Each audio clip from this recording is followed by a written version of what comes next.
Here I am. Oh, this should be good. Go ahead. Well, the crows would have you believe that it is an involved process that takes years of training. The sort that tests both your resolve and your endurance. Survive that process and maybe, just maybe, you're good enough to start being considered one of them. But quite frankly, the truth is that all it requires is the desire to kill people for a living. It's surprising how well one can do in such a field.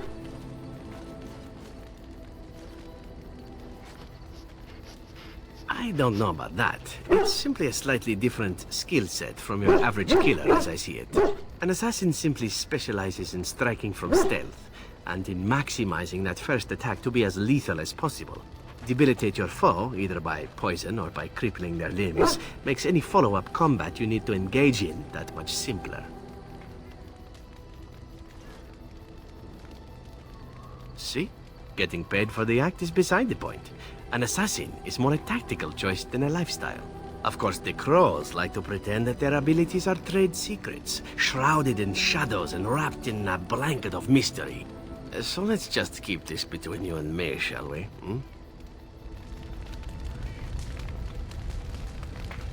Here I am.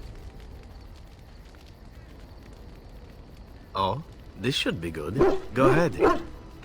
Well now, I imagine that's a very fair question. Being an assassin, after all, is a living, at least as far as such things go.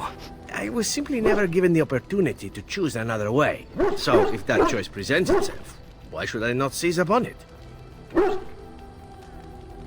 To be truthful, I didn't even know the crows existed when I joined them. I was but a boy of 7 when I was purchased. For 3 sovereigns, I'm told. Which is a good price, considering I was all ribs and bone and didn't know the pommel of a dagger from the pointy end. The crows buy all their assassins that way. Buy them young, raise them to know nothing else but murder. And if you do poorly in your training, you die.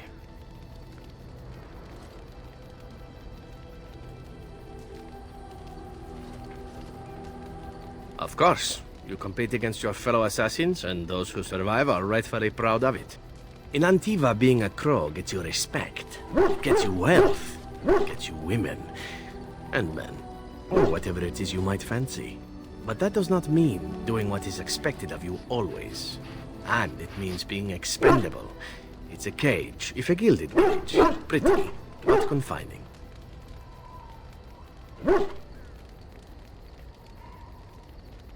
And become the next mark for some up-and-coming crow? Not likely. The only way to leave is for them to think you're dead. And even then, you'd best be scarce. As for what I'll do in the future, presuming that there is one, I truly can't imagine. It might be interesting to go into business for myself, for a change. Far away from Antiva, of course. For now, naturally, I go where you go.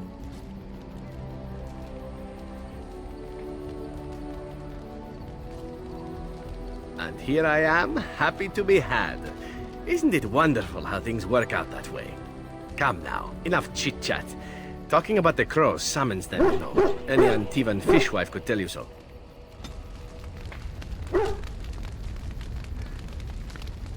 Here I am. Oh, this should be good. Go ahead. And why not? There are many things to enjoy about being a crow in Antiva. You are respected, you are feared, the authorities go out of their way to overlook your trespasses, even the rewards are nothing to turn your nose up at. As for the killing part, well, some people simply need assassinating. Or do you disagree? Now there's an interesting word, innocent. How many men do you know who can claim to be truly innocent? But if you're talking generalities, such as children and relatives and bystanders and such, never on purpose. But it happens. It's unfortunate, but death comes to us all. If not me, then some wasting disease, or a fall down the stairs, or at the hands of a darkspawn. It's all relative in the end.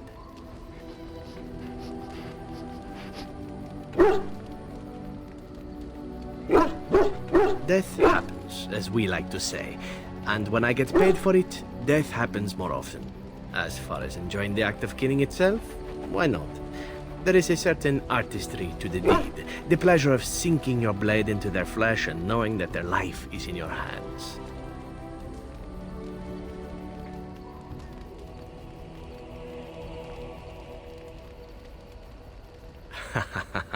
You enjoy getting the blood flowing, whether it is yours or others? Yes, I know the type. There are many things I did not enjoy about being a crow, of course. Having no choice, being treated as an expendable commodity, the rules, oh, so many rules. But simply being an assassin, I like it just fine.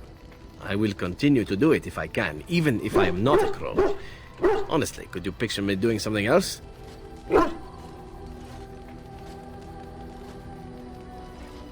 Whereas I am content merely doing what I happen to be good at. It's a talent that not many come by, honestly. I don't see why I need not pursue it. Of course, all these thoughts are moot. Chances are still good that you and I will perish, eaten by darkspawn or slain by the crows at some point. Very gruesomely, I imagine. But it is pleasant enough to chat about. Come, let's move on while our boots still have some wear in them.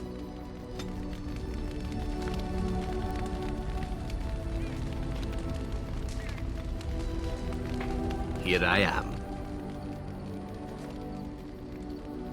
Oh, this should be good. Go ahead. Oh, you wish to know about Antiva, do you? The only way to truly appreciate it would be to go there. It is a warm place, not cold and harsh like this Ferelden. In Antiva it rains often, but the flowers are always in bloom. Or so the saying goes. It's not really a matter of wanting to go back. I cannot go. At least not yet. I hail from the glorious Antiva city, home to the royal palace. It is a glittering gem amidst the sand, my Antiva city. Do you come from someplace comparable?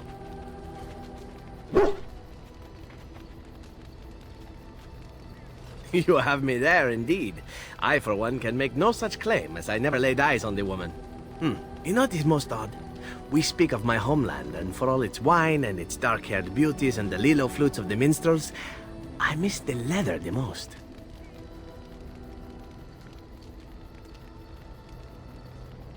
I mean the smell. For years, I lived in a tiny apartment near Antiva City's leather-making district, in a building where the crows stored their youngest recruits, packed in like crates. I grew accustomed to the stench, even though the humans complained of it constantly. To this day, the smell of fresh leather is what reminds me most of home more than anything else.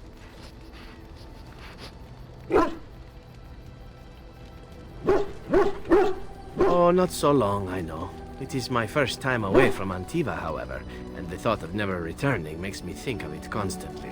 Before I left, I was tempted to spend what little coin I possessed on leather boots I spotted in a store window. Finest Antivan leather. Perfect craftsmanship.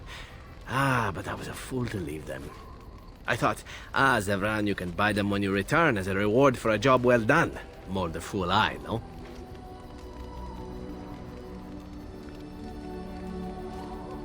True, and it's a comforting thought. One simply never knows what is to come next. How could I have suspected I would end up defeated by a handsome Grey Warden? A man who then spares my life? I could not.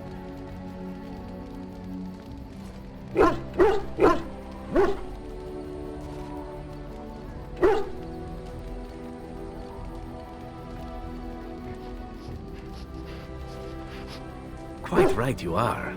I see the Grey Wardens do not recruit fools. Now, if it is all the same to you, I would prefer not to speak more of Antiva. It makes me wistful and hungry for a proper meal.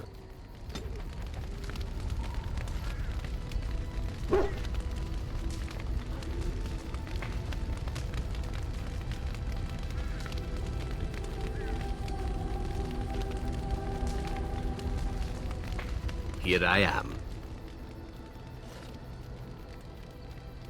Oh, this should be good. Go ahead.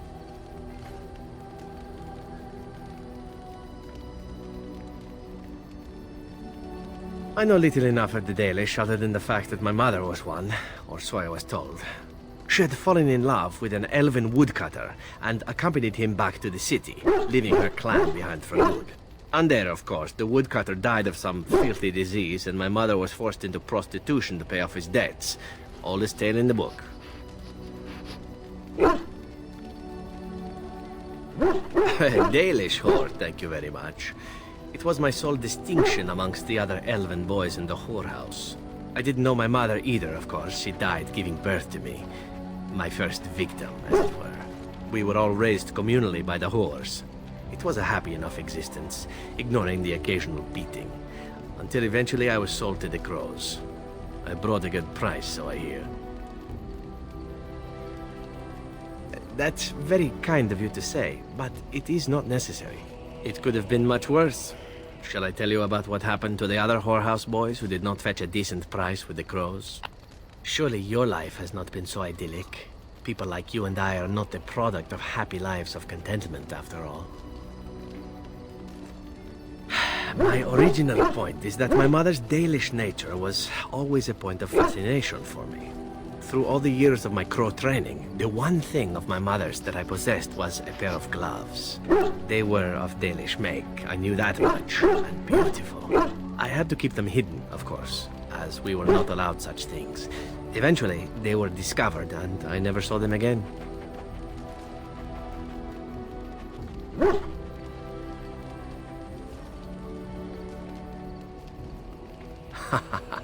Oh, there has been plenty. To tell the truth, it is because I expected nothing more. Still, even I eventually thought that it would be better for me if I ran off to join the famous Dalish when one of their clans drew near Antiva city.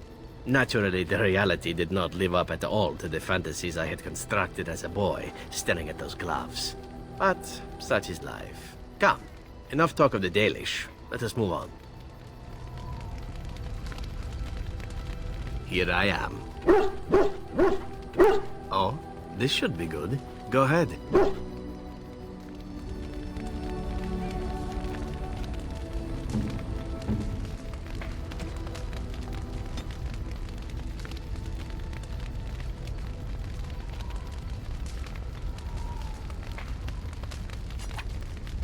Gloves? You're giving me gloves? What for? Maker's breath. You're right. It is like my mother's. The leather was less thick and it had more embroidery, but these are very close and quite handsome.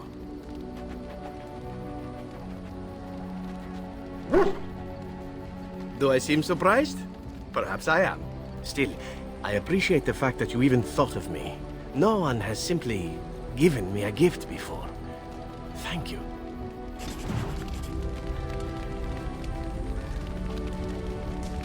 Here I am. Oh, this should be good. What would you like to discuss? Here I am. Oh, this should be good. Go ahead.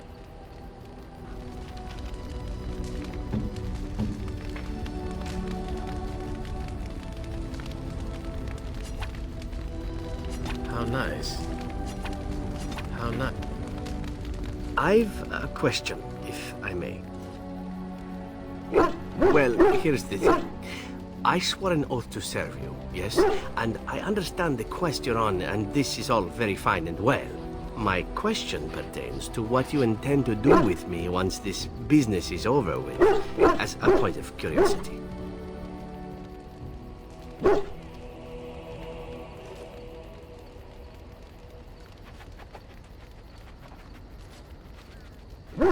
Could I? And what if I didn't wish to leave?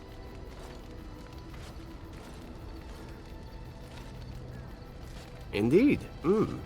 I might even be glad to call myself such, come to think of it.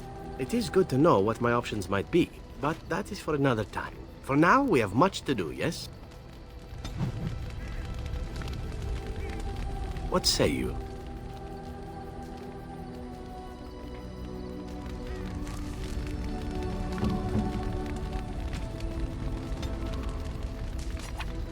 How nice. What say you? By all means. My adventures? I'm hardly an old man just returned from across the ocean, am I? Should I shake my fist at nearby children while I talk about the good old days?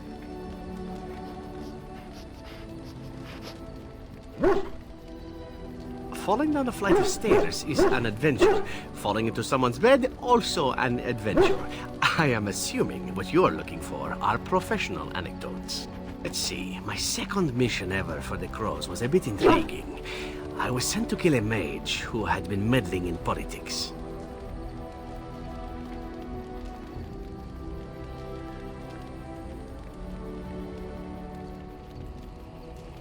In Antiva, nobody is too important to escape the reach of the Crows.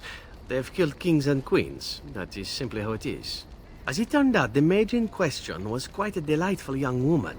Long, divine legs, as I recall. I caught her in a carriage on her way to escape to the provinces. After I killed her guard, she got down on her hands and knees and begged for her life. Rather aptly, I might add. So I joined her in the carriage for the night and left the next morning. Well, yes, twice, actually. Then she decided to try and use me instead. The woman had actually convinced me to speak to the Crows on her behalf. What can I say? I was young and foolish at the time. Then, as I was kissing her goodbye to return to Antiva City, she slipped on the threshold and fell backwards out of the carriage. Broke her neck. Shame, really, but at least it happened quickly. Not actually, no. I was a bit unimpressed by the development at first. Then I found out that she had told the driver to take her to Janellen instead. She had planned to lose me in the provinces. I would have looked very foolish to the Crows. As it was, my master was very impressed that I had done such a fine job of making it look like an accident. The circle of Magi was unaware of foul play, and everyone was happier all around.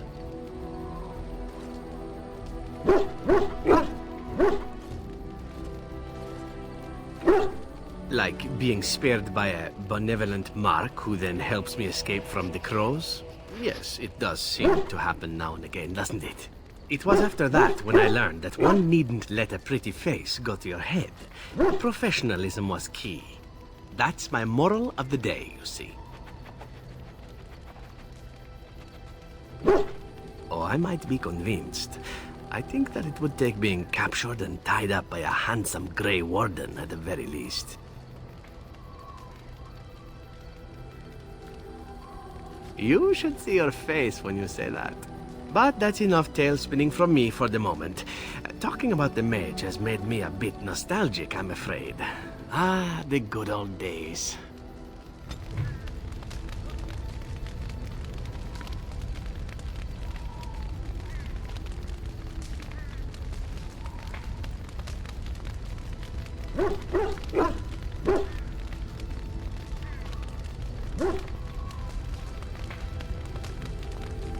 What say you?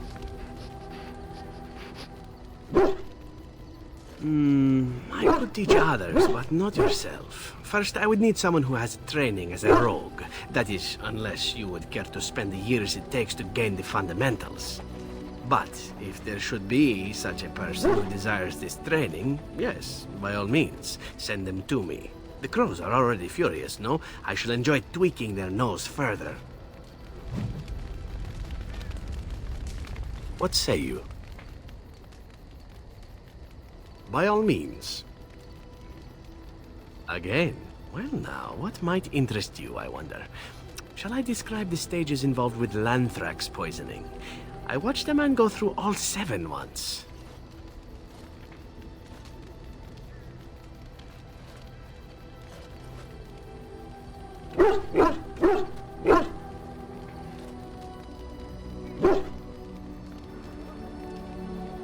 Haha, you have rather macabre tastes, I see. I like that. Let's see, how about the largest battle I ever took part in? That would have been the slaughter of Prince Azrin. Did you hear of that down in these parts?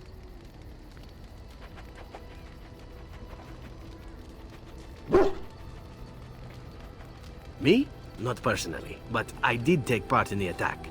Prince Azrin was 4th in line to the throne, you see. He started off as 11th, but worked his way up the old-fashioned method by inheriting control of an entire Crocell from his grandfather. After assassinating his way through the royal family, the king hired 3 other cells to take down Prince Azrin once and for all. I was in one of those cells.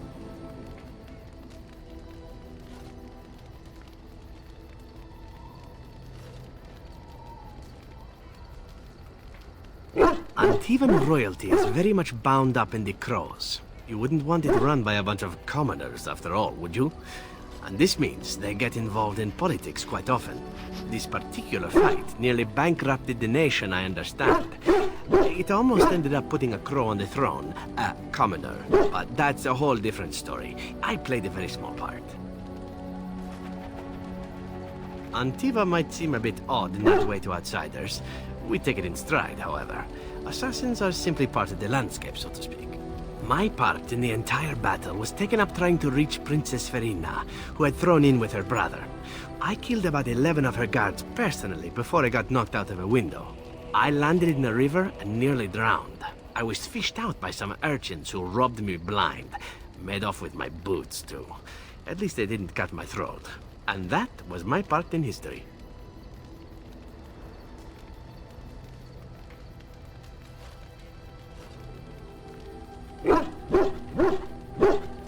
I had to find my way back to the safe house, bruised and naked, and thankful to be alive. But there you go. Tale told. Let's be off before I tell more embarrassing stories, huh? What say you? By all means. Well, the only one that's really worth telling is the story of the mission right before I came to Ferelden. But no, I would rather not. I shouldn't have said anything.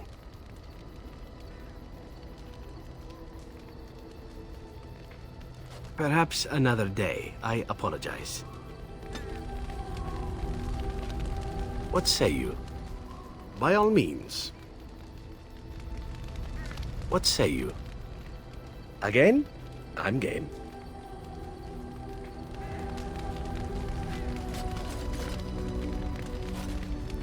What say you?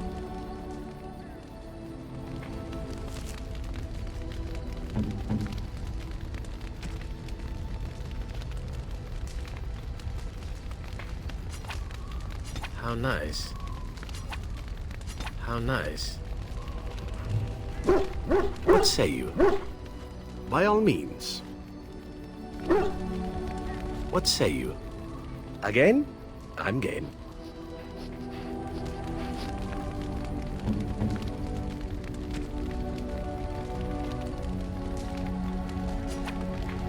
How nice.